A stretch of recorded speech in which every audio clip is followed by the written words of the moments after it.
like what she's wearing. A Red Riding Hood. What is her name? The Little Red Riding Hood!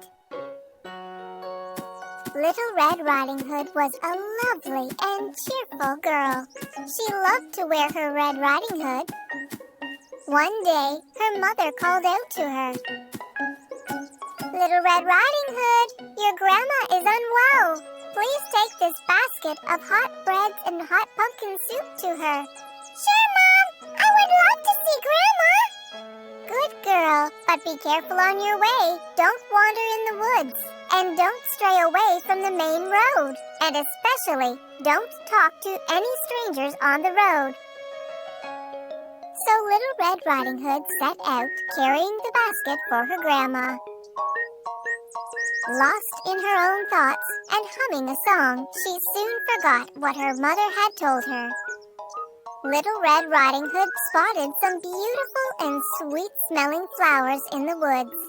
Tempted, Little Red Riding Hood strayed away from the road into the woods to collect some flowers for her grandma. Flowers will surely cheer up Grandma. As she was busy collecting flowers, a big bad wolf was lurking around, planning to eat up Little Red Riding Hood. But the cunning wolf thought for a while. Wait, I can hear the hunters and their dogs barking nearby. And if the girl screams, the hunters and their dogs will surely tear me into pieces. Let me wait for the right moment. Instead, the wolf tried to befriend Little Red Riding Hood. Hello, little girl. Don't be afraid. I don't like to eat humans at all. Are you new here? Little Red Riding Hood easily believed the sweet talks of the wolf and told him everything about her grandma and herself. Oh, I stay nearby. I am visiting my grandma with these hot snacks for her. She is unwell and lives alone just behind that big windmill. The big bad wolf now had a new plan. Foolish girl.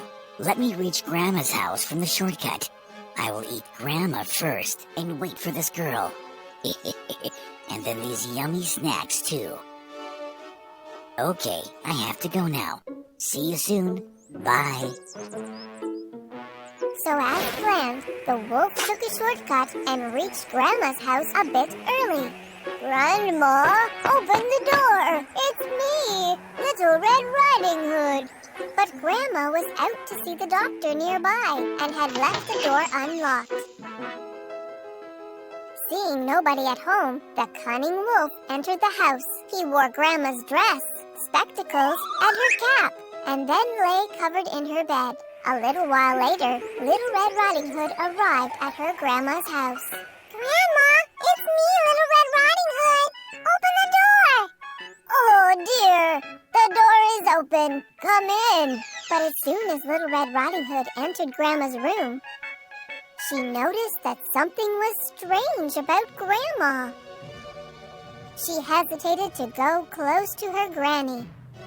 Grandma, you seem to be very ill. Your ears have grown so long. Oh, so that I hear you well, my dear. And your eyes so big and fierce. Oh, so that I see you well, my dear. And your teeth, so long and sharp. Just then, the real Grandma was back home, and as she stepped into the room, she was shocked to see the wolf in her bed. The alarmed wolf jumped towards Little Red Riding Hood, saying, Sharp teeth, huh? So that I can eat you both. Little Red Riding Hood was scared at the sight of the wolf, but she kept her presence of mind. As soon as the wolf neared her, she splashed the hot pumpkin soup on the wolf's face. The soup was really hot. The wolf howled and cried in pain, was unable to see anything, and fumbled around the room. Oh, I can't see a thing. Seizing the opportunity, Grandma raised a big hue and crying called out for help.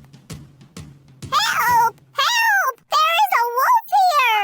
All the noise and commotion had put the neighboring hunters and their dogs on alert. The hunters and their ferocious dogs chased the big bad wolf away into the woods. Someone save me from these dogs! I will never return to these woods! The big bad wolf was never seen or heard of again. Little Red Riding Hood hugged her grandma. Grandma, I am so sorry. I will never stray away in woods or talk to any strangers. I will always remember this lesson. What an evil wolf that was! So, it's better not to trust strangers. Yes, especially a big bad wolf.